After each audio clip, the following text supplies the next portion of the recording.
And I love your book, Justin, and I certainly love your book, Tom. And I think the books are sort of they both your work is interesting because they're in between my books in a way, and that's what's going to be really interesting in this conversation. So let's get started. Okay, welcome everybody. I welcome Alexander Barr to this podcast, author of numerous books. We just talked about this process and event. Also, the podcast, Justin Carmien, he just published a new book, Metaphysics of the Alethean. And I'm your host, Tom Amarque. I welcome you both. Yeah, your books. I mean, your two books are right in between where I am with my own books. That's I'm thrilled about this conversation. But the first thing I want to know, and I want to Justin to present himself in this conversation, is that how did the two of you get to know each other? Because Justin is actually published on Parallax. And I didn't even know it. Suddenly this book pops out of Parallax. Justin Carmien, I'm sort of familiar with the name. I know he's one of the metamodernists who lived in Copenhagen for a while. And suddenly it's being published on Parallax. So how did you guys meet and how come Parallax became the publisher Justin Carmien? So Justin, over to you. The floor is yours. Yeah, I can do that. Although you kind of just said it, it's really this meta-modern narrative, right? I think it was probably around the time of 2017, probably about that time. I think in the States, Trump was elected. I was living in Europe, living in Denmark, and I got so excited to start writing up political philosophy. It was like a trigger, right? It was like, now we need to write because we need to figure this out, right? I was interested in like a postmodern political narrative, and then that led me very quickly to this meta-modern narrative. I had never heard of it before 2017. And Daniel Gurtz, I think, was trying to build a movement. He published this book, The Listening Society. He invited a bunch of people into like a private forum off Facebook, whatever. Tom, I believe you were there. I think that's probably where I encountered your name for the first time. Does this sound right? Were you in I that wasn't there. forum? You weren't Yeah, there. but I wasn't. Mm-hmm. Well, you were in the sphere of people. I met Sure. people like Benita Roy through there. I thought that your name was there, but maybe it was 2 or 3 degrees removed from that forum. But anyway, your name came up to me through that. But I think it was a long time before we actually engaged. Probably as you do, you friend people within this kind of blossoming network on Facebook because you're just excited, right? And you collect names. And I think that's probably where we became more in touch. I published an article to Medium about what was the title? A meta-modern understanding of time. And I think you Yes. commented on that. And that's where okay, so all right, now we're onto something. And you had defended me. And I think a lot of people were not attacking me, but they were questioning, like, with all of the problems going on in the world, with all of the potential ways to analyze the suffering that human animals are going through, why are we concerned about a philosophy of time, right? And you had jumped in, kind of defending the thinking space, and that was honestly the trigger. I think it was Okay. from publishing that article, the whole book, Metaphysics of the Alethean, kind of blossomed from that. And because I had that in the back of my mind, I reached out to you. I went to other publishers, but I already knew you had like an inkling for this type of topic. So Alexander, that's kind of the story. And of course, Justin, being the person he is, has debuted with the most pretentious book title ever imagined in human history. It's like The Metaphysics of the Alethean. Okay, I'm a Zoroastrian myself, and that means that I'm an Ashavan. I am a disciple of truth. I'm on the path and the pursuit of truth no matter what. So I guess this is Persian thinking, Persian philosophy, interpreted through the Greek. So how did you come up with that fancy title, Justin? Because it's not like it's the biggest selling book ever you're going to find in paperback at the airport in New York. It wasn't like that. It was like you really decided to go hardcore, rigorous, uncompromising, narrow, right? Yeah, that's Didn't right. you, right? And I love you for it. I love you for it. I Oh, prefer jazz over pop any time when it comes to so I love you for the that ambition, means a lot. right? But Thanks. how did you guys agree on this title coming out on Parallax? Well, we didn't agree. I was surprised Tom didn't push back, honestly. And I originally wanted to write it in the original Greek characters. I mean, And the my book is editor at the literally time full was of like, no Greek. one's going to It's full pronounce of it. Greek that is not translated. So the Greek words spelled in Greek alphabet everywhere in the book. So be prepared when you read it. Yeah, that's right. It's Yeah. I think Bonita Roy described my book. It's not a book you read at the beach. You got to take it to a mountaintop. So it's very fitting that you're a self-proclaimed monk, if I understand right, Alexander. I So took it to the beach. you do- I took it. I loved it. So, it so doesn't show. You're still I pretty pale. proved Bonita Roy wrong. At least Alexander Bard can take this kind of book to the beach and enjoy it. Actually, I had a great time on the beach Perfect. with your book. So, yeah. Perfect. Oh, thank you. Yeah, it's Okay. been summertime. But yeah, I speaking about using the Greek characters, I do that intentionally, obviously. I want to pick language that's not problematic, that's not invested with a lot of baggage, right? And of course, you could even say the Greek language is even fundamental to all of the languages of Europe, English, German, so forth.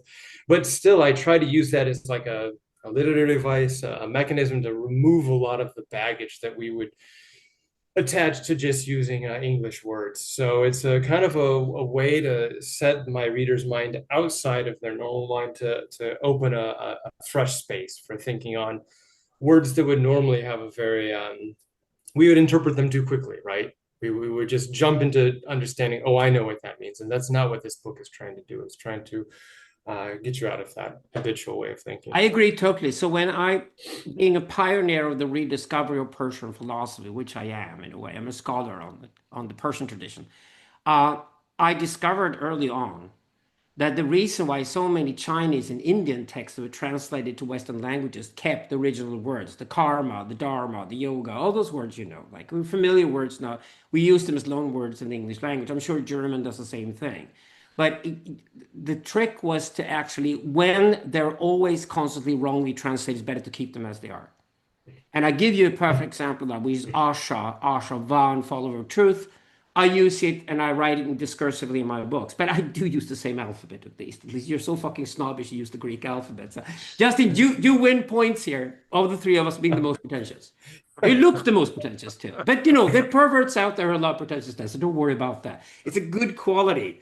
You're the jazz guy, right? I'm not So, offended yet. but it's at least I don't write it in Indian, Sanskrit, or Persian Avestan language. I write the words in our current alphabets. But I do use the original words discursively. And why I do that is that sometimes translations don't make any sense. And the translations that are out there are all wrong. That's why I tell the guys, you got to learn the word. Or if you can't learn the entire language, you can't learn Greek or Avesta, for example, that we work with here. If you can't learn the language, at least use the words in the original setting because it's much more likely you're going to get the spirit of those words that way than if you're going to try to translate them to contemporary English where you miss a lot. I want to have Tom's take on this because you work obviously and you think and you write in German and you translate to English back and forth and you work with German and English. And the weird thing here for you, Tom, must be that German is the philosophical language of the West, not English. English is the pop culture language. So isn't it frustrating, Tom, for you to sit and work with these amazing German words and then realize that once you start translating them to English, even Justin and I are using the German words in our English text. Because Aufklärung, or the most common misunderstanding, even Justin has made the mistake. It's my first critique of Justin in this conversation. It's fundamental, if you're going to understand German philosophy, to understand Hegel's difference between Verstand and Vernunft. And because Vernunft cannot be translated to English, it can't.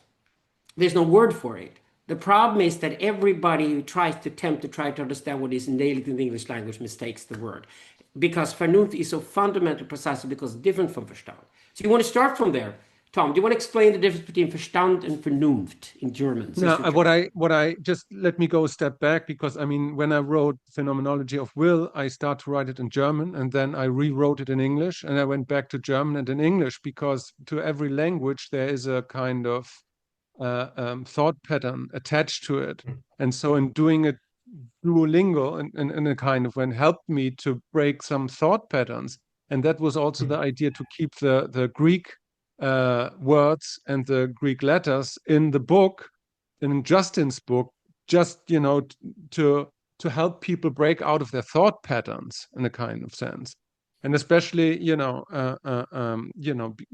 when the question is to create new ideas and to transmit new ideas.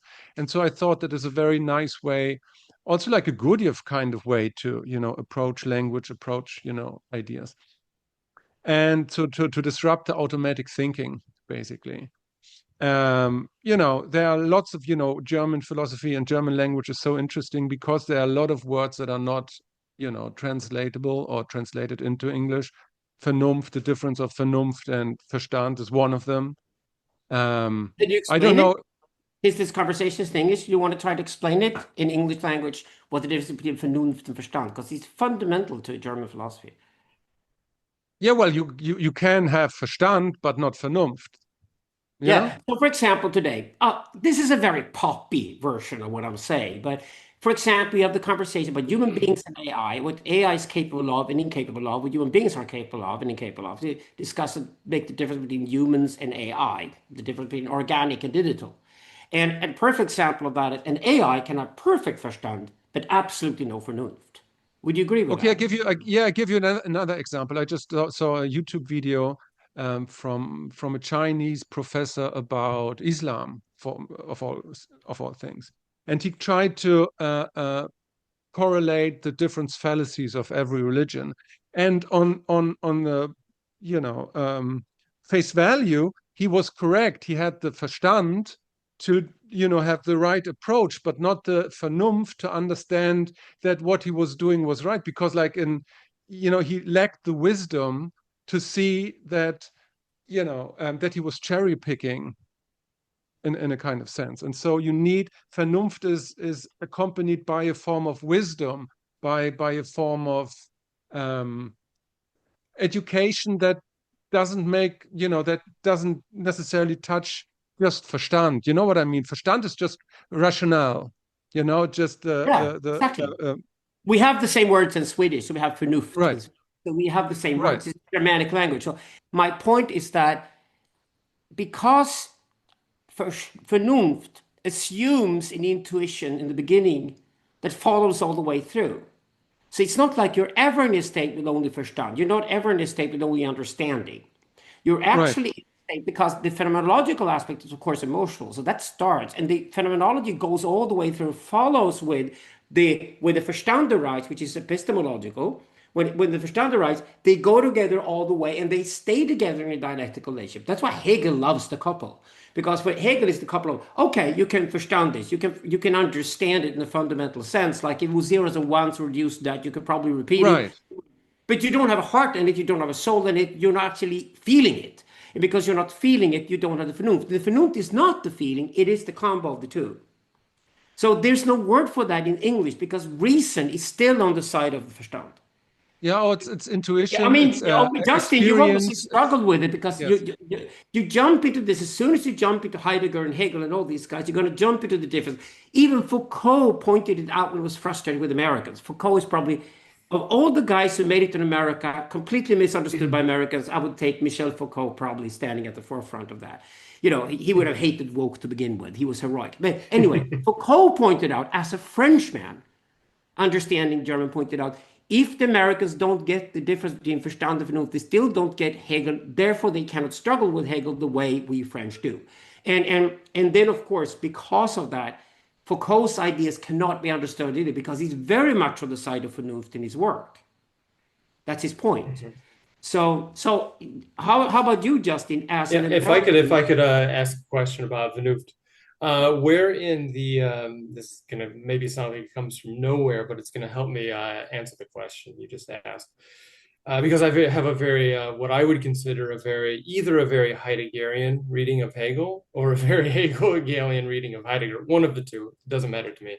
they But both got great. So that's where is Vernunft in the Heideggerian architecture? Could you explain that to me? I'd be too much of an amateur to answer that question coming from you. Because you're even more Well, I'm Heidegger. flattered again. But okay, I would reframe it to not go too much into it. But I think what really caught me with your book and where I'm going to use it and quote you in my next book is that I'm for the first time seriously interested in the Dasein as a concept, as not being subjective yet. as sort of proto-subjectivity. And this is what Heidegger was frustrated with, and I've discovered I've had the same frustration all along. It's just that Söderqvist and I, over 6 books, have decided to stay with human beings versus technology as our theme. We're finished with that because technology now explains itself. There's nothing more to add. We've written on AI 20, 30 years ago. We've written on the new class structure, digital fosters. We've written about that ages ago. We have nothing more to say about technology's effect on humanity. It's just application for us now. We're more interested in human beings than ever. And then, of course, then we stand in front of the 2 things we've always avoided, hated like guts, never wanted to deal with, called consciousness and existentialism. Huge topics in the 20th century, failed projects. But at least some of them failed more interestingly than others. And of course, Husserl and Heidegger are at the forefront all of a sudden because their failures were way more interesting than the other really terrible failures. So the Dasein interests me in the sense that the Dasein is proto-subjective. I call that subconscious. And for the first time ever, Söderqvist now will use the word unconscious. We never used it before because we were frustrated with the concept because we don't think there is a clear-cut difference between unconscious and conscious. We always thought everything was subconscious in a way, and especially in the now, in the present state, of any present state you ever go to, it's subconscious because tons of things are going on you're not conscious of, meaning you can only be subconscious at most. That is the Dasein. To me, that is the Dasein. So Heidegger was onto the same thing. His frustration with all the philosophy, existentialist philosophy, up until that time was exactly that people didn't look into proto-subjectivity and proto-subjectivity's central position as the state of things. And this interests me enormously because that means I have to go to Heidegger and an old curse that a female philosopher gave to me 30 years ago. You started us in Nietzsche and you got to end up Heideggerian. And Simon Critchley, he was in the room. He started Heideggerian, he will end up as a Nietzschean. And of course, as witches are, she was right. The curse sort of fell in place. So I'm going to go into consciousness and existentialism in the new book and write about it extensively. But here's the interesting thing. And I think there's definitely Vernunft in the Dasein in a way that is interestingly lost in full subjectivity. There is a loss. Heidegger's idea is there's a loss from the Dasein, from the state of being in the present here and now, interacting with the world, which to me is an epistemological state. It's after phenomenology, but it's before ontology. Once that epistemological state falls into a recollection of past events, we call it ontologization, and the world becomes ontological to me. That is what proper consciousness does. Consciousness only bitterly deals with past events. That's what it does. So the consciousness follows from subconsciousness, and that's what we call subjectivity, full-on subjectivity. And there is obviously for Heidegger, which he saw uniquely, there's a loss from the Dasein in the direct interaction with the world, not the direct experience with the world. That's what meditators get high on, and people who take tons of drugs get high on and shit like that. They get high on the fact that they go into ego dissolution. Well, that's easy, that's prior, but you will always fall back into where your subjectivity comes forward. Like Heidegger would say, it comes forward, and suddenly it becomes apparent that something's going on here that is interacting with the world. So when I pick up a fucking tool, I pick up an Oswald Spengler book right here of all the nasty things in the world I can read. Here's not such bad. If I pick up this book, then I'm interacting with the book, and the subjectivity starts having a relationship with the book. And that's what subjectivity is, that's what it starts. It starts with that interaction. And that Dasein is to me much more Vernunft than the Verstand, which operates as a consciousness afterwards, dealing with that event. Who was this person who picked up an Oswald Spengler book in front of his friends? That's consciousness. Right. Okay, I think I follow you. Yeah, I use different language, but I understand what you're saying. So Vernunft is not after Verstand. Verstand is the precondition for a Vernunft, because otherwise you have idiocy, right? But they're actually in a dialectical relationship, and Hegel plays onto this enormously. It's incredibly important. Hegel defines these two states as consciousness and self-consciousness. I would argue that what he calls self-consciousness is consciousness. And what he called consciousness is not conscious yet. That's Heidegger's frustration. That is the Dasein state. It's subconscious. If I can just jump in, because I was thinking about, Vernunft and Verstand and the relationship again in the German language. And I don't know how it is in Sweden. But Vernunft is that which is able to decide when to apply Verstand and when not. Because sometimes you have to be intuitive about things. Sometimes you have to choose another way of being in the world. But Vernunft is that which decides, whereas Verstand is a specific mode of rational, cognitive, operational kind of mentation or like cognition, just to This differentiate is that. what we call narratology. This is process, it's called narratology. It's completely Hegelian, but we've taken Hegel over from Hegel in his sort of solipsistic world or whatever, over to storytelling, and then come up with narratology. So Verstand is strict logos. It's not pathos, not mythos, it's strict logos. When to use logos must be applied by some function that knows when do I take from the logos box, when should I prefer the mythos Right. box, when should I prefer the pathos box. So Vernunft is both pathos and logos. And they Right. never meet. There's never a fixed point. A Vernunft is always a sense, but it involves a lot of calculations. It involves the zeros and ones. It's not alien to them at all. The Vernunft has the Verstand as one half.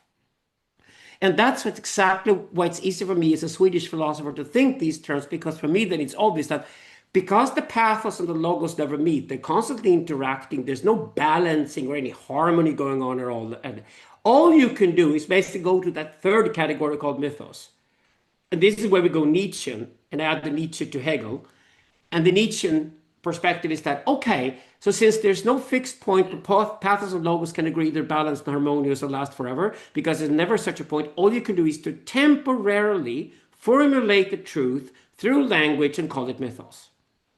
So what you can do in mathematics, you can do logos in mathematics. But, I mean, say you go to your best friend's birthday party, he turns 50, you're going to give a speech, and you give a speech strictly out of logos, people will hate you for it because you're just sounding like a calculating machine, calculating whatever happened in his life.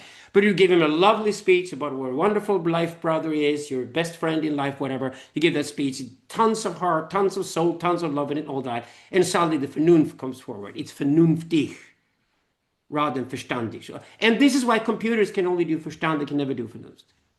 It is physically impossible for a computer ever to do anything called Vernunft because computers don't have feelings. So it's a limitation, which is interesting. Tom, is Right. there something about volition then in Vernunft? I'm still trying to reckon this with what I've written in Metaphysics of the Lithian. Is there something about volition in this? Because he talks about applying the logos, applying the logic, the language, and appropriately to the time. That's very Heideggerian, of course. Well, volition, I mean, like speaking, I have three forms. I used Hegel to identify three forms of will. So he had like this differentiation between the natürliche Wille, the natural will, I hope I do get that right, the reflexive will and the free will, right? And so, I always take the example from the movie Full Metal Jacket. Everybody knows this movie because the reflexive will, this is like the kind of pre-egoic will which Joker has. No, the other one, Private Animal. I don't know if you remember that character when he charges, against his ego, just out of instinct. And this is like a form of will that we, enact. And then you have the rational kind of will that, what Fichte talked about, I have a goal, I can do things. And then, which is like exemplified that you can make ethical choices, like Private Joker in that movie. And then you have like a will that is kind of post-egoic, if you will. And the Vernunft comes in where you can choose in what kind of situation you want to enact what kind of will.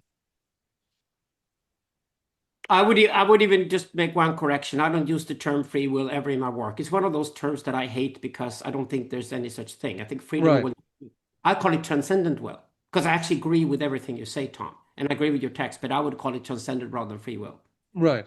So there's a will that goes beyond me. We call it will to transcendence actually in our books too. It's in process. Yeah. We use that term. So I speak about freedom and choice. I totally Hegel calls it free will because this will can want itself. True, yeah. That's a good description of it. But for me, the term is so poisoned. And it's so Right. distorted that I just know when I hear somebody amateur armchair philosophers, whatever you know call them, but as soon as I hear anybody say the term, "Oh, is there free will or not?" Just like well, you don't even know what you're talking about. It's like people say, "Well, ethics and morality are important." It's just like, well, is ethics or morality important? Because they're different things in the world of philosophy. So that means if you clumsy put them together, you don't even know what you're talking about. And I think this is Right. one of the frustrations we have constantly. We try to we're all kind of rigorous, all three of us. We try to sort these things out because there's so much confusion by these terms being used. And that's exactly why we have to invent new words sometimes. I've just invented the word chronomics this week. Chronomics, because there wasn't a really good modern word for how you distribute things in your calendar until the day you die, which is the most modern value of all. Like, what am I going to do with my life until the day I die? The ultimate Hegelian question. Death is the absolute. I'm a lethal human being. I'm mortal. I'm going to die one day. Okay. What is important to me until I die? And what can I do until I die? And what's even important beyond my death? My inheritance or whatever. To sort those things out, I might need some help to sort that out. And we don't have a word for that. And if we call it an economy of time, you totally miss the point. So, better than to invent a new word, chronomics is going to be that word. So that's what we philosophers do. We invent new words because if we use the old words, they're so tainted. And free will to me is it's one of those terms that is so fucking Sure. tainted by all the wrong people for all the wrong reasons that it's kind of throw it on on the leap of history, whatever it's called, and you just get rid of it. But Sure. transcendental will is what I call it. Yes. So, Did that answer? Alexander, if you're going to quote me about Dasein, I did hear you say that something about that. I'm both flattered, but have you made it to the end of the book? Yeah, of course I have. You have. Okay, so Okay, here's the great. thing about So, Justin. This is the thing about Justin, the way Justin does his books. He's in a way the opposite temper of mine. Okay. So this guy is rigorous. You know, root of the phallus rather than the phallus. He's building basements. Okay. So he's built the basement, and this is his book. And it's a basement. It's a very rigorously built basement. It thinks it's daring and shocking or whatever sometimes. To me, it's kind of very diplomatic, very polite. But if the other guys who were trying to do metamodernism jumped onto all kinds of topics everywhere and wrote thick books with lots of commentary, finally a guy came along, he's called Justin Carmien, and he's made a very rigorous work that I would actually say this is an excellent platform for the concept we call metamodernism. So I just want to say that. That's the way I love your book, and I think it's great, rigorous and all that. And the rigorosity is great because rigorosity is also a good platform for others to build from and to credit and give due credit to when they use that as a platform for their work as well, which is what I intend to do. I do the same, by the way, with Tom. As Tom knows, he published Phenomenology Will after Proselytization came out. He's certainly going to be quoted in my next book as well because I love your work and we're collaborating in so many ways. But anyway, so I just wanted to say that about the book. This is basically my review of the book. So I expect more to come from Carmien. The cliffhangers are everywhere. But as a platform, a root of the phallus was something that could be incredibly skyscraper-like eventually, very phallic. The phallic isn't there yet, but the root of the phallus is there. And obviously, wow. you're going back to Heidegger and you're Heideggerian and you're using his phenomenology to build this work. And you just happen to collide with my own personal interest in consciousness and existentialism. And I'll give you a couple of one-liners here. I don't think there ever were any social sciences. I think social sciences are a hoax because I don't think you can do science on human beings and their mind, period. That's one of those. And the other one is that we need to revisit the question of consciousness because the word has been stolen and tainted and destroyed by so many people. And if superstring theory has been a massive costly failure the last 50 years, I can assure you that the science of consciousness is the biggest failure of all. Even Susan Blackmore in a panel last year admitted to me, I have to admit it, Bart is right. Science of consciousness has totally, totally failed. Nothing came out of it. Well, maybe you should have talked to philosophers first because science requires repetitive behaviors. If there are no repetitive behaviors, you can't do a science out of it. That's a requirement for physics, chemistry, biology, for the natural sciences, the original sciences. You have to find repetitive behaviors. Without repetitive behaviors, you're not getting anywhere. And if something cannot be done all over again and have the same result, it has the same causality involved, it's not science at all. Consciousness to me, even in the most simple form, is always a long series of unique events. And if the events are unique and will never be repeated, that means you haven't started thinking uniqueness properly yet. It's like when people talk about the universe and they say the universe is infinite, and because it's infinite, everything that happens in the universe has to be repeated somewhere in the universe eventually. I'm just like, no, the universe is infinite. It doesn't bend in on itself if it's infinite. If you really would try to think infinity, you would have to think unique events on unique events on unique events forever too. It's called transinfinity. You can't think infinity unless you start thinking that uniqueness can still be absolutely unique, even if something goes on infinitely. So, so I would say that the failure of the science of consciousness is what drags me into the topic and see if I can add something to the discourse on consciousness, but redefining consciousness, putting the limits to it, and give it the proper constraints to start discussing what it actually is where I want to go. And I find you and I find Heidegger very helpful in that department. What pulled Yeah. you into Heidegger, Justin? Yeah, well, if I could, Alexander, if I one thing, because I just want to show, that was the reason why I loved Justin's book, because in contrary to lots of meta-modern or integral books, it really actually is concerned with philosophy and building a base. And there's a second part of that book coming up where he expands on these ideas and brings it to full fruition. So I just wanted to throw this in. This was the very idea of the book, to have like a philosophical discussion and a foundation for something bigger to appear. So Justin, go ahead. yeah. Well, I'm happy that you saw that, and Alexander, you've given me a lot to reflect on, and I could go 100 different routes. I feel like I've taken some notes, but I mean, top of mind, it sounds like I wrote this book for you. I love this analogy of the foundation with the skyscraper coming on top of it.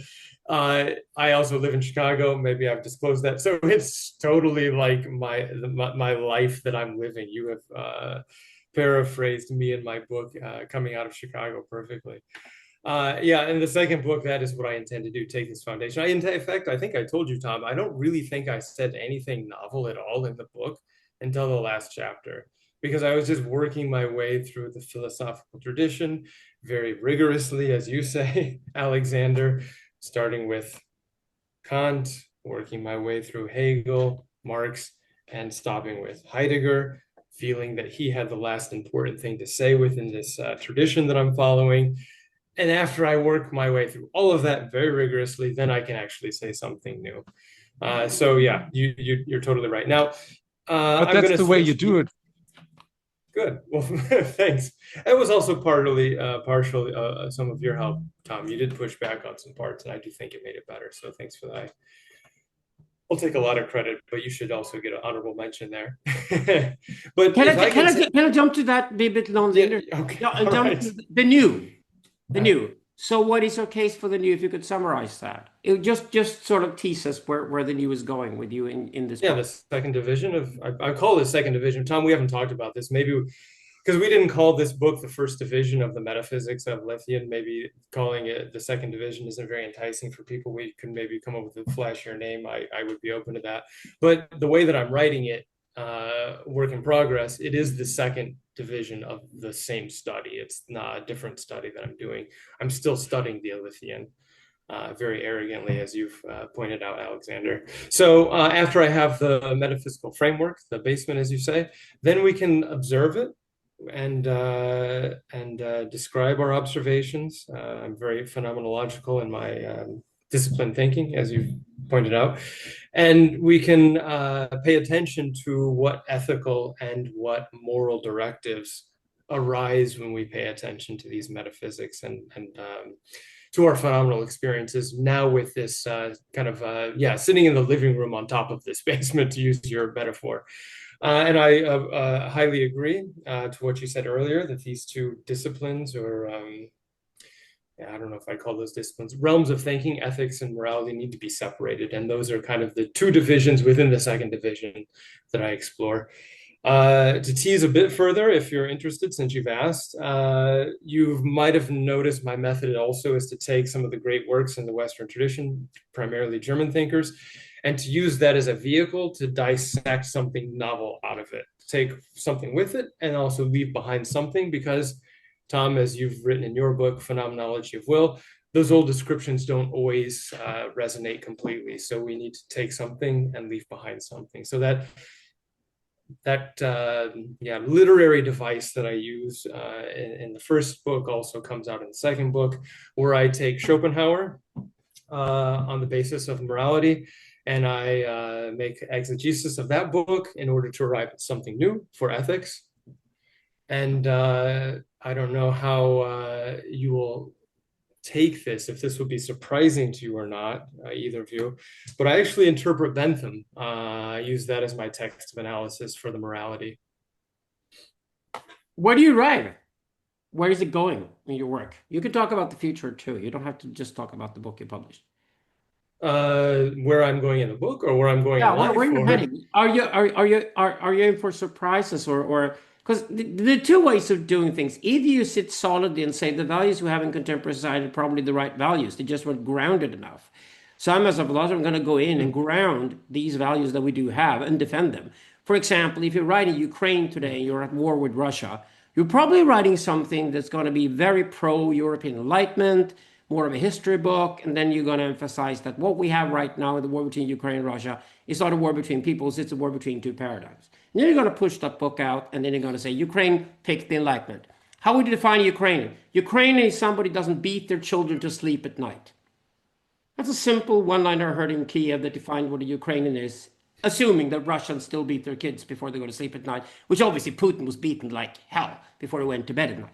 So you could just say that the values we have in contemporary society are good, I'm going to defend them. This is like the Martin Hägglund project, Swedish philosopher, huge in America. He's basically saying that the values we have in liberal democracy aren't bad at all. They just haven't been grounded enough so people are willing to defend them, so I'm going to do that. The other way of doing it is to say that, okay, like when you read Spengler, it's more like our society is on a trajectory towards something quite destructive, or as I say in my case, we're on our way towards nihilism because we're in a technological paradigm shift with enormous and dramatic consequences on human beings. And therefore we have to understand what it means to be human in a timeless sense, and in what way does it mean to be human in a paradigmatic sense, so we can understand what is it like to live with digital as your new world compared to urban as the old world, which was compared to rural as the previous world, to be human. Okay, then I do paradigmatic philosophy, and I do philosophy based on technological history and how it affects human beings. And then, of course, I come up with very radical hypotheses that often are very politically incorrect, uncomfortable for people to hear, but so be it. As a philosopher, you should speak freely, you should speak your mind. So for you, have you in your own work, have you sort of sat down and dissected contemporary values in the society you live in and decided that it's worth defending, or does it need to go in a different direction? And where is that? And where would the controversies come along the way? And are you willing to fight for those things? That's what I want to know. That's a good question. But you use this word, I think you said paradigmatic. Paradigmatic. What is that? Can you just describe that word a bit more? In our philosophy, Söderqvist and Barth, there's four different paradigms. First, we were the animal that started talking. And after we started talking, there was another paradigm. We started writing things down that changed things forever. I got you, Alexander. I've read that. And then the printing press was the third revolution, and now the internet is the fourth one. Okay. Basically, that theory is part of Söderqvist because we wrote about it 30 years ago. The fact that it becomes so commonplace is probably because we have had quite an influence afterwards. But that theory is fundamentally part of Söderqvist, and we can explain.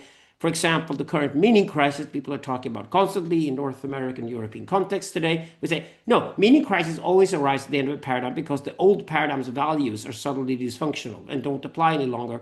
And we have to invent new values. So we say, Nietzsche was right about inventing new values. What Nietzsche did not understand is that paradigms offer exactly that.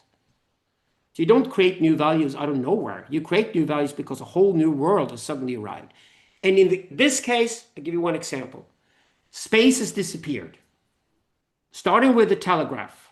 As Marshall McLuhan cleverly pointed out in that century, distance started disappearing. Suddenly news could travel in 3 seconds from New York to London instead of 3 months. And it was more correct than would ever be somebody riding on a boat and then going ashore the other continent with gossip. No, news traveled, right? From the telegraph all the way through the electronic media and everything, we now arrive at a state where you and I and anybody in the world, even a Filipina cleaning lady, can afford to get a fucking smartphone and talk to anybody in the world as much as you like for as long as you like, no matter where they are. That means space disappeared. If space has disappeared, time comes forward, more important than ever. And this, of course, why we read the guy who wrote Being in Time, not Being in Space. He wrote Being in Time. Right? Make sense? That was a very clever way to wrap it back to our topic, which we haven't That's a touched on very paradigmatic much. shift. Good job. Paradigmatic shift from space to time as the fundamental entity. And of course, the shift from Kant to Hegel to me is the shift from space to time as first category of philosophy. Uh-huh. So yeah, we're fluctuating between metaphysics, which you've now nicely tied back into. But the last question that you posed to me left hanging was more about what is my book doing? Is it saying defending values, or is it inventing new values for the coming paradigm, metamodern paradigm? I would say I am more in the latter case. I think that a lot of the suffering we have is because we're holding on to old institutions that were built on old values. And for example, we're confronted in America quite pressingly with this question of democracy, right? Even here in Chicago, I find people who probably would not admit that they don't want democracy, but in effect, that's how they're acting and what they're saying. Even something as mundane, like I'm involved in local politics here in Chicago and involved in like zoning change decisions, for example. Now I'm talking very practical, right? Or liquor licensing of potential businesses, very practical stuff. There are people here that say that they don't want community input on this. They just want to push through with progress, right? This is a very anti-democratic position to be in, even though those people would say, no, of course, we love democracy. Democracy has built these great basements with skyscrapers, right? But they don't. They are much more authoritarian now. And certainly on the far left and the far right, which I'm speaking to the far left. My reference is about the far left. These guys are very authoritarian. Like, let's just build, let's just get it done, and it doesn't really matter what the people want or say. So, I mean, this is just an example of democracy. We could also question liberalism. I know that, Alexander, you also write about this in your books. I think most metamoderns, Daniel Kortz, I mentioned earlier, are in agreement that this idea of building society, building the governing institutions of society on this idea of a rational subject, just it doesn't hold anymore, right? We need to rebuild a new structure which takes account into what I would call the more sociological aspects of the animal, though you've denounced sociology earlier, and I would broaden that into something much more robust, the natural environment, call it ecology or economy, whatever you want to call it. It needs to be much more robust in any way. So yeah, I don't know if it's the values that we have, because I might put the values, like if I were to create a topography or like a hierarchy, I might put our economy, the way we're producing things, at the bottom, and the values that are associated with those just above it. And then the governing institutions are above that. And right now we're seeing some kind of problem between that level, right? We have the right values because they're intuitive. We just have them. We can't help but have them, but they don't jive with what we've inherited. So does that fall? I believe that puts me into the second camp of that you described. Okay. I would say the values are both timeless and they're very temporary, and you have to understand which ones are which. Like you have to understand between Verstand and Vernunft. So Tom is very familiar with my work. I'm with his as well because we work with each other constantly, done so for years now. And what I did in my studies was that I went all the way back to what human beings actually are. So the reason I don't believe in individualism is because I don't do philosophy for polar bears. They're proper individuals. Human beings are not. I do philosophy for human beings. I'm a human being myself. Now, if I start from there, that means that we're flock animals, and the reason why Homo sapiens was successful and killed the other hominids, to be honest about it, speaking of genocide, and took over the world the way we did, was because we had larger flocks, and larger flocks had a larger and stronger collective intelligence. That means we can do data research today, and we can find out, as we did in my work, we found out that all the way up to a size of 1,500, people are so loyal to each other, they're willing to die for that community. There wasn't a word for it except for the terrible word tribe. And because tribe has so many negative connotations, we looked for another word. Paleontologists were already using the term sociant. Sociant meaning the origin of social. Like, what is social fundamentally? And it turns out the sociant was shaped Darwinianly. It's a Darwinian form. It was shaped over hundreds of thousands of years because over a very, very, very long period of human history, nothing much happened. We were nomadic, we were walking around, we tried to survive, and we probably killed those of other sociants than our own when we met them. But then we have a word to start from. And I know, for example, Daniel and Emil, Hansi Franak, love this. So Daniel Jörst, this is the best thing with the Process and Event book because he has a form he can work with because he's also been looking for sort of a basic social form that's Darwinianly developed, evolutionary, that can be explained, and it's a starting point. So we get rid of the individual. Human beings are just individuals to me. I've never used the word individual ever. The individuals to me, I think the word that the last started using was brilliant. We're divided, we're division, we are part of a larger multitude, and that larger multitude is sociant. And speaking of religion and spirituality, the sociant was there long before we were born, and is going to be there after we're dead. That means the sociant to us looks everlasting. Then you have an eternal value to us human beings, at least a very, very, very stable long-term value, which is the sociant. Here's the problem. Once you realize the sociant is the fundamental entity philosophy should be based on, and everything else trickles on that. You can trickle down from sociant to clan, 140, 157, the Dunbar number, all the way down to family, which is 40 people. For most people, biologically, genetically, we're programmed to think of family as one. Nuclear family never pops up, by the way. The nuclear family was invented by a Prussian bureaucrat in 1815 to make people productive by being unhappy. Nuclear families should not exist. They should never have been invented. They're totally inhuman. They're absolutely inhuman. So if family is 40 people rather than 2 or 3, then that's a good point here. But here's the thing with the sociant. Once you realize the sociant is there, it's so obvious to you that you want to see all the way through. And then you start rereading the history of philosophy, discovered, well, all the great thinkers in the Bronze Age, long before the Axial Age and these big-headed, big-minded guys like Confucius and Plato came along, the Bronze Age was obsessed with the question of how to extend the sociant. How do you extend the loyalty of the sociant to something bigger? And my favorite religions in the West, Zoroastrianism and Judaism, came out of that project. And then were vulgarized and popularized in the feudal setting called Christianity and Islam. But I'm much more interested in the foundational religions, the root of the phallus to me, Zoroastrianism and Judaism. To me, that means the Persian Hebrew axis is the foundation of the West. And that's also how Chinese and Indian thinkers today define the West. Anything north of the Hindu Kush would be the Persians and the Hebrews and Phoenicians. They figured something else. Romans and Greeks, the other guys came along later and copied it, whatever. But that's the West of it. So the Chinese and Indian thinking today is also very much ingrained in how do you extend the sociant to something bigger than just the size of 1500. Because people cannot naturally feel any loyalty towards a larger population than 1500. And the problem today is we're 8 billion. So it's an enormous challenge, but of course, that's fantastic for philosophy. I'd say social philosophy must deal with the difference between 1500 and 8 billion. And how do you extend from 1500 to larger than that? Well, nation was invented by the Jews.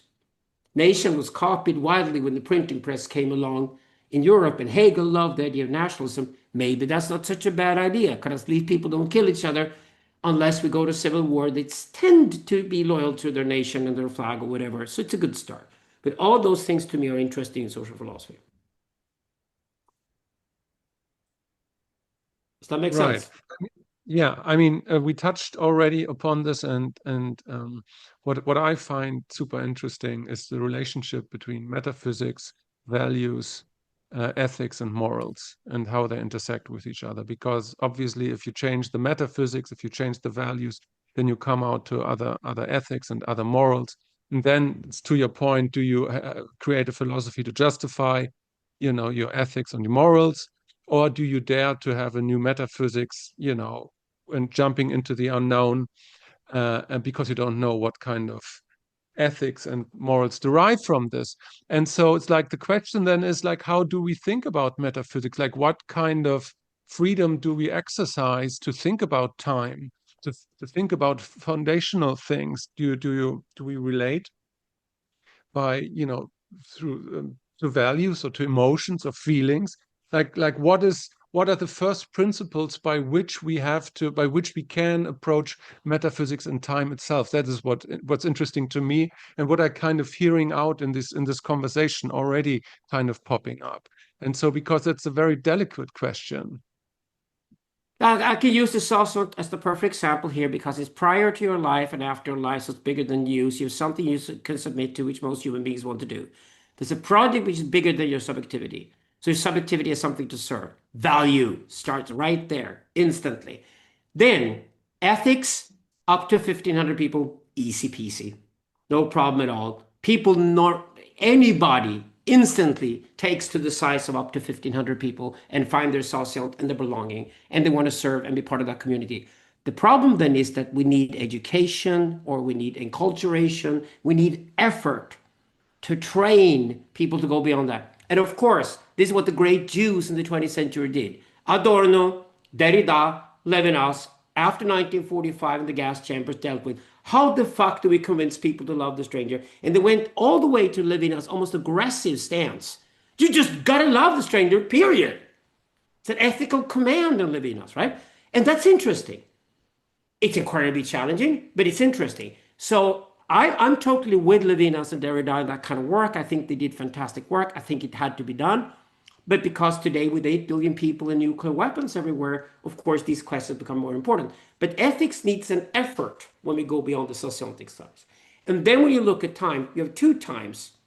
Sociotic time, which is long before you were born, long after you're dead. You can die in peace because sociant will survive you. But you also have your own personal individual time. And this is where I'm interested to go next, because this takes me closer to Justin's work, to Heidegger, to Husserl, and to the Dasein concept and all that. What does it mean? And what if phenomenology predates epistemology, and after epistemology comes ontology? What if they're interconnected along a time axis? And that's exactly what the 3 different categories of metaphysics. Well, we never mistake phenomenology for epistemology for ontology because they actually are occurring at different places along the time axis. That's my idea, at least. And do you see one of those as a trigger for the next? Like, did it play out essentially necessarily? Yeah, that's what I'm hearing you say. I just want to clarify. So when people go into meditative states, pure experience in Nishida, you go to the Zen philosopher of Japan, brilliant Hegelians, all of them. They're more Hegelians than Heidegger. That's what the Japanese are. They go towards that pure experience of meditative state when ego is dissolved. But I could also do that on tons of drugs and go into the infinite now in absolute bliss or whatever. You can put yourself in that state of absolute bliss, which I call the infinite now. And the contradiction is on purpose, because you can only describe blissful states through contradiction. So the infinite now is that experience. But the infinite now and the pure experience, if they're two twins, one psychotic, the infinite now, one erotic, the pure experience. That's why pure experience is popular in Japan, and why the infinite now is much more popular with Peruvians and Indians, I guess. Once you have those 2 states, ego dissolution, you go back to, but as soon as those states are over, you fall back into ego, and ego is recreated and self comes back. But it comes back as a proto-subjectivity until you start interacting with the world.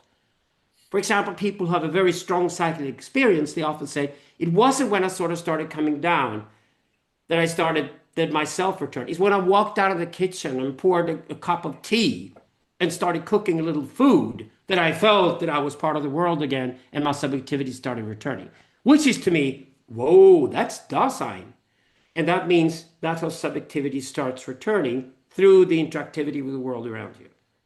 And then when you start reflecting on the fact, oh my God, I had a big trip, tons of shit happened, I'm going to try to integrate this, I'm going to cook and have a glass of wine, a cup of tea, and talk to my friend, and then start integrating the whole thing. That's when you move on to the ontologization. You start to ontologize the world. You turn the world into objects and subjects and have conversations about them and reflect on them as past events. And to me, these 3 things, they happen to what's called an VPA axis. V for virtual, P for potential, and A for actual. And I think that runs with your work, Justin, because I put actual in the immediate past, but in the past. Whereas the now is always an unfulfilled potential. That's called VPA theory in process and event. We've written about that. So I'm going to go deeper into that. But I'm then digging into the individual experience of what it means to be a member of the social, because the work on the social, we did that already. That was the process and event book. Let's go for that. Yeah. I have read, I don't remember, a chapter or 2 of process and event. And this word virtual stuck out to me as something I don't operate with. And perhaps this is connected to this Vernunft that you've challenged me on, and maybe they're related. But one thing we haven't done, and I haven't heard you talk much about, is going back to Kant and possibility and the condition of possibility, and how that is juxtaposed against this virtual and actual. I think that requires some fleshing out, because those are key concepts minus the virtual in my book. Whereas you want to go forward with the virtual, seeing it as something of like an advanced concept. And that might be like a full line of difference between us. So we should probably talk about that. No, But, it's very easy. It's very easy. I Okay. don't use the word possible because possible to me is mixing up two things. Virtual and potential are different things. Virtual is pre-potency. No potency there. It's just pure virtuality, which is why it's kind of mind-blowing to think. But you got to think about things that haven't happened yet. You got to try to imagine objects that don't exist yet, whatever. You're in the virtual, but they have no potency. They might never occur. Once you come close to the now, potency arrives. And another way of describing the three states of VPA is to say the virtual state is the infinite. The potential is the many. So you already have the fall from the infinite down to the many. There are choices. When I'm going to make a choice, I got to have a limited, constrained possible choices. I can't have an infinite amount of choices, because then I cannot make a choice. That's what the infinite is in the unconscious, is in the future in this VPA theory. But when I come to the present, suddenly there are the many, and among the many I can choose. There's a constraint to the infinite, which time allows, and that goes into the potential. So instead of using possible, I say virtual is ahead of potential. And I rather use the terms virtual and potential and separate them as different kinds of possibilities, because possibilities would be the two together. But I don't use the word possible, because then I move on to what's important, which is to deal with the actual. Yeah, Alexander, did you notice in my book that I attribute this possibility, what I'm hearing you say, to using my Greek language, to the Minoai? Did you catch on to that? Yeah. Yeah, okay. I just trying to map your language onto mine. That's the connection I would make. Okay, so establish that. And I wanted to respond to your quoting me or something, drawing inspiration from me about Dasein. And I think and I want to hear your reflection on this, because for me, the interesting thing that Heidegger did, this is a bit within the frame of being a post-Kantian, by the way, he merged the conditions of possibility with the possibility. So if we think of the possibility as the substance itself, my phone is what I call a phone because it has certain properties, certain possibilities. That in turn is made of metal and silicon and so forth, and those are in turn possibilities. So thinking of substances as possibilities, something that came out of Kant. Heidegger said that these conditions that Kant was trying to describe are better described socially through Heidegger. And he calls these limiting conditions, borrowing a bit from Kierkegaard on that. He calls this the Dasein, right there. It's a collection of limiting social conditions. But he also merged this with the substance itself. Dasein is not just an empty mind. It is the possibility itself working with itself. And this is why, Tom, to bring you back into this, I've been trying to wrap my head around the challenge that Alexander has given me about this Vernunft. And I'm trying to find out where I would place that in the book that I've written and in the metaphysical architectonic I've built. And this is why I bring up volition. Alexander, I heard something from you about kind of this kernel that preserves itself through the conditions of possibility, what I call in my book, the proiectum, right? Where was I going with that?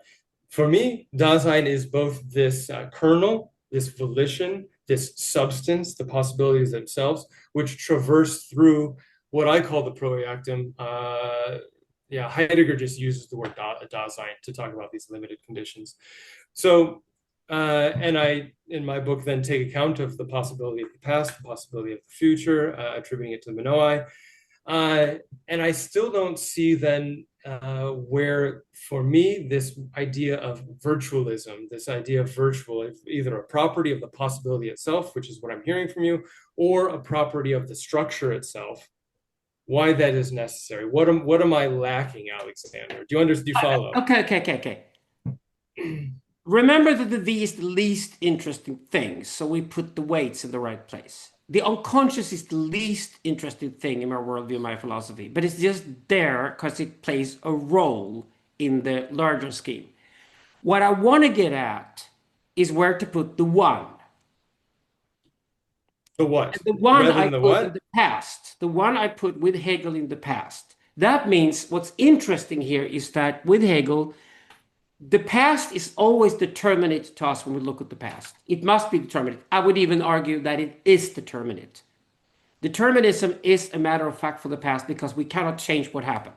This is with Nietzsche's amor fati, love fate because whatever happened just happened, period, accept. Self-love is the same thing. It's just pure acceptance. It's not a feeling at all. You just have to accept. Start from the point where you have to accept it. And therefore, you have to accept all of history until now as one thing. And the only thing that is the one in this theory is the past. That means the future and the virtual is interesting simply because it is pure indeterminism. It's pure indeterminism. I know this is Deleuze. It sounds weird, but just think of it like borrow it for a while and keep it in your mind because you're going to see the bigger picture and then it makes sense. It's only for us to imagine a future with infinite possibilities, and therefore that future must be absolutely indeterminate. And we can allow it to be absolutely indeterminate because that means the Dasein, subconscious, present, right here, that's happening all the time, the now. And I haven't defined how long it is. I'm just saying the now compared to the other two, the relative. Compared to the other two, that Dasein subconscious now, that we're in right now, proto-subjectivity. A subject that doesn't reflect on itself yet, but it's in action with the world, it's interacting with the world, it's picking up this pen, it's drinking this coffee, it's having a wonderful conversation with two brothers. All those things that I'm doing right now in the now, the proto-subjectivity is active, it's totally active, it has agency and it's also observant. It both agency and is observant at the same time. And this beautiful little thing, Dasein here, that I'm here, is transdeterminate. And that's the term we're adding to philosophy. The reason I discovered this was that I again think the whole opposition between determinism and indeterminism is an absolute fallacy. It's been distracting physics, biology, chemistry, and philosophy for a long, long time. These endless discussions of whether the world is determinist, indeterminist are ridiculous because determinist and indeterminist historically are local categories. A process can be both determinist and indeterminist at the same time. It can start at point A. It's programmed to end at point B. It will end at point B, but how it gets from point A to point B is not determined beforehand. That means it can be both local indeterminist and determinist at the same time. Now, great physicists like Jacob Arandis, for example, doing, the next generation of physics, they discovered this. And they're doing wonderful things like indivisible stochastic processes, mathematics right now, based on these philosophical ideas. I found that incredibly intriguing because that means that what Hegel really was preaching by saying that the future is always indeterminate to us, the past is always determinate. He said that's from subjective experience, probably correct. Reflecting on the world is how I would have to see the world. With Hegel, I have to accept the past because I can't change anything, but I can have an effect on the future. I have agency into the future. I have freedom of choice. I'm an active agent with a will that I can participate in creating the future, and that's enormous. And this is Hegel's freedom. This is why Hegel loves his Freiheit. This is Hegel's freedom. I have freedom towards the future. But that means there's something lost here that Heidegger frustrated with. And for me, Heidegger is therefore the first proper transdeterminist philosopher. He's thinking a world where the only way he can categorize the universe as a whole and categorize human life as a whole and categorize existence as a whole is to call it transdeterminist. It is both determinist and indeterminist. Actually, that's the first dialectic. The first dialectical deadlock and dichotomy we have to deal with, and which is wonderful to work with, which is creative, is the transdeterminate state of any present state. And for us as human beings, to give you a good shot, because haven't defined how long the now is, why don't you define yourself, your own individuality, precisely as a transdeterminate state between a determinate past before you were born and an indeterminate future after you're dead? That gives you the possibility of looking at your entire life experience you're in right now as a transdeterminate state. That's the point. That's why I'm looking at this through you a can total. have VPA in and out and pull it back and forward and turn it around. You're probably the right guy to say how much of Heidegger there is in this and how much credit you should have and where I break with That's Heidegger. what I was about to comment on. Yeah. You're perfectly welcome to add that to the overall discourse. It's going to be my book to do VPA theory deeper, but this is why I want to do consciousness and existentialism next. And that also means that only the now has existence. Again, an idea from Heidegger. Only now. And I love the words, I think it was Stephen Gould or somebody invented the words, that the future subsists and the past subsists within the existence of the now. There is no existence outside of the present. So my question would be, it sounds, again, I'm interpreting this in a very Heideggerian sense because it's the only way I can make sense of it. I haven't read your book that's unwritten yet, of course. But yeah, I understand this primordial time that Heidegger is talking about, where the future takes priority and it reaches back to the past in order to pull the present forward. I get that. I also think that that's very Hegelian. Is that an appropriate way to talk about this transdeterminism? Yeah, This is and what you this can use substance is Husserl doing? is brilliant here because Husserl has one wing towards the future, which is the pretension, right? And then he has one towards the past, and that's retention. Protension is a protension or pretension, and then retention is the other one. He has two terms. Husserl uses where you're in the present state are looking towards the future and the past and try to integrate them in the present experience. So my question to you would be like, this is a funny question. Like for Heidegger, he placed this possibility. Again, he merged that with limiting conditions called Dasein. It was Dasein itself. So the way that we exemplify Dasein is very social. You've mentioned things like tribes. It could be industries, disciplines, whatever some kind of organization of people that we're in, we could use those to exemplify Dasein. So it's still a human proto-subjectivity, as you call it. I would just call it subjectivity, but I understand what you mean by making that qualification. So you've also introduced this word consciousness, though, into our conversation. And for me, that would be a deviation from the Heideggerian model that I'm applying to your AVP. So I am preferenced to not bringing in back consciousness. I wouldn't go down that route. So I wonder why you are making that route. Why retain this? Or is it just the subconscious you're interested in? Because the word consciousness is English and it doesn't exist in any other language. It makes no sense outside of the English language. German and Swedish do not have the word for consciousness. And Americans are throwing it everywhere on everything. So you're not using the word, or you are? I am using the word. I'm putting it back where it should be. I think without a self-reflection, I don't talk about consciousness at all. I don't think. Listen, panpsychism is my enemy more than anything, and I'm great friends with Peter Sjöstedt Jews, these new generation of white-headed panpsychists. But you know what? Every time I hear them talk, I'm just like, why don't you fuck a rock? And then come back and report to me what it feels like. You know, it's just like there are enormous different in my world. These are emergence vectors, and I do emergence vector theory. That's just basically dealing with difference. A rock and an animal and a human being are very, very different things existing from out of different emergence vectors. So they should probably not even be compared. And I'm aggressive against panpsychism. I think psyche is amazing. Brains are amazing. I'm a brain worshiper. I'm a Zoroastrian, come on. I worship brains, mind, and I think consciousness should then be reserved within mind and brain being amazing things, two sides of the same coin. I think we should reserve consciousness and put it back in its proper place where it should be. And without a self-reflection, it doesn't make any sense to me. And that's why I borrow and hold back the word consciousness. And what I put instead for Dasein, even if I would call it consciousness in some kind of English translation, I would call that subconsciousness. I think subconsciousness is a much better, more sound, valid word, which says what it, and this is why I'm not against the word possible. I just think the word potential is right here. Because it's when the possible gets potency. When I realize that my subjectivity can use and interact with something, that's when it gets its potential, and that's where the present is always.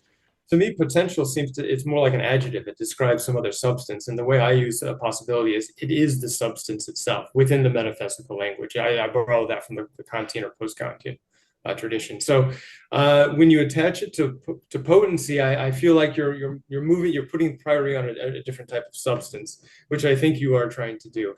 That could have some larger consequences later on in the philosophy. That depends. But there was another point. I think our disagreements are amazing, Justin. So Yeah. I actually think something interesting could come out of this. I was a bit, you could say almost nervous, of like a positive nervousness going into this. But, in my book, I didn't, this, you finished the book. I don't bring up the word consciousness except to note to my reader, I'm not going to talk about consciousness because I just want to get rid of that word. Panpsychism, of course, it's an enemy of any phenomenal experience I ever had. So, but I do say this in a passing note, and I weary to mention this in one of my first videos talking about the book, but I just have to mention it because it's a crux of our conversation is going to hinge on this, I think, Alexander.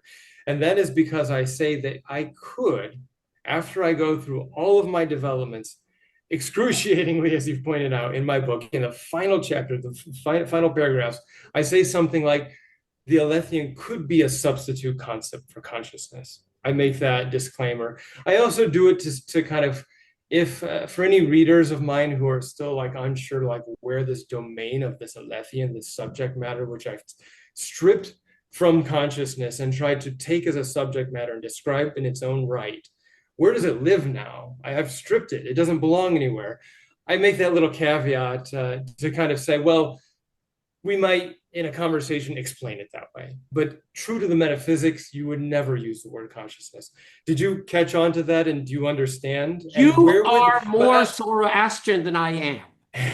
And my question would be, how does that map on then to what you're doing in AVP with attention on this? I'm still hung up on this substance, like this possibility versus potential, the switch over, what that language does. If you follow me, go ahead. Okay. If I understood you correctly, and I hope I did, otherwise correct me, I go then over to narratology. And narratology are the three different truths human beings deal with that are irreducible to one another, meaning Hegel's absolute is exactly the limit where you stand and say there are three different ways of doing truth and they're irreducible to one another, and that's dialectics, and that's the ultimate truth. That's absolute truth in Hegel, and he's right. So narratology is this acceptance of three different truths, and there are three ways for me as a human being to be truthful. My feelings, pathos. My rational capacity, my logical capacity, the zeros and ones that I try to write down whatever process, mathematics, all that, logos. Because they're incompatible with one another, I have to make up a story about myself, my life, the people I love, my sociant, my client, my family, everything I care about. And that story that I make up is a myth. Mythos is the third one. That means those three ways of doing narratives, the three meta-narratives that human beings produce, pathos, logos, mythos, are irreducible to one another. We're even sexing them. We're even putting them on the sexes. And what's funny about doing that, that rhymes perfectly with Taoist philosophy in China, because in Taoist philosophy, for yang and yin to even be able to exist as two different entities, one of them has to be split. So the oneness is on the side of the yin, and the yang is split between the yang and the yang. That means that what I do is that I split on the masculine side and say pathos and logos is the dichotomy and the conflict inside every man's brain. Ian McGilchrist's book on his brain is a book on his brain, not on the female brain. I've never met a woman who read Ian McGilchrist and thought he wrote about them. Now he's writing about men. It's a typical male brain, okay? Women, on the other side, are united in that sense and have a oneness to them that they walk around with, which is called mythos, and it's wonderful for them because they live in a world where the feelings and the rational thinking are integrated. But there's one slight problem with that Bonita Roy agrees with me on, as a female philosopher. She once said this in a conversation. Alexander, I agree. Women find it hard to separate fact and fiction, but don't tell the men. We love Bonita for that, don't we? But it's true. Women find it much harder to separate fact and fiction. And this is proven by the fact that gays and lesbians reverse the order. A gay man is a man who lives in the mythos. And if a woman lives in the logos, the pathos, she identifies with one of them and finds a partner who is the other one. It's the butch-femme relationship of lesbianism. When I present this theory to homosexuals, they go, finally somebody understands who we are. Makes perfect sense. So narratology, again, philosophical reasoning can only be evident by turning the whole theory around and still make sense. It's a myth in itself to do narratology, yes. But to me, it's very helpful because I do think consciousness is deeply connected with the sense of honesty towards myself. I think there's incredible frustration going on in the consciousness that isn't honest to itself and can't dare to be honest to itself. And that's exactly where addictions start right there. Self-punishment, self-hatred, self-degradation, all of those things start in the consciousness that is not devoted to truth itself. And it can be devoted to any of the truths, and it can specialize in one of them socially. You can be better at mythos, or better at pathos, or better at logos. As long as you're good at one of those and can contribute to the sociant through one of those three meta-narratives, you're fine. You're fine. You know, as you're talking, I'm feeling a frustration, I should say, and that it doesn't have to do with what you've actually said, but it is related to the words you're using. And I think my problem with consciousness is that it's just not disciplinary enough. Like even there, I saw you kind of mixing between two disciplines. We're talking about presumably metaphysics. That's the discipline I'm in when I wrote my book. So I've always been speaking from that, unless I give, experiential examples or whatever. But then I heard a lot of psychology there coming out, and I wouldn't mix those two disciplines. I would want to keep them very distinct. Is this something that you do in your writing, Alexander? Or do you think it all hangs together in one meta narrative and these No, I never elements? do psychology, never do sociology. What I do is I do psychoanalysis. I'm a psychoanalyst by training. So there's tons of Lacan in me. So you got to see that my pattern was from Hegel onto Lacan. Then I fought with Slavoj Žižek for years because we disagree on things about Hegel, but fundamentally we're on the same page here. And from Lacan, it's on to Badiou, the reversed Platonist, Guide to Fight With, Kristeva, who I love, Lucy Irigaray, who I love, Camille Paglia even. So I have my trace from Hegel through Nietzsche, uniting Hegel and Nietzsche through Lacan. That's where I come from. So I borrow a lot from psychoanalysis, and I think Slavoj and I and other guys who write about the social should just basically define our theories as social analysis. It's honest. It's not science we're doing. We're doing art. We're trying to describe through myth. Another perfect example of a great socioanalyst is Tom's old friend Sloterdijk. He's a socioanalyst.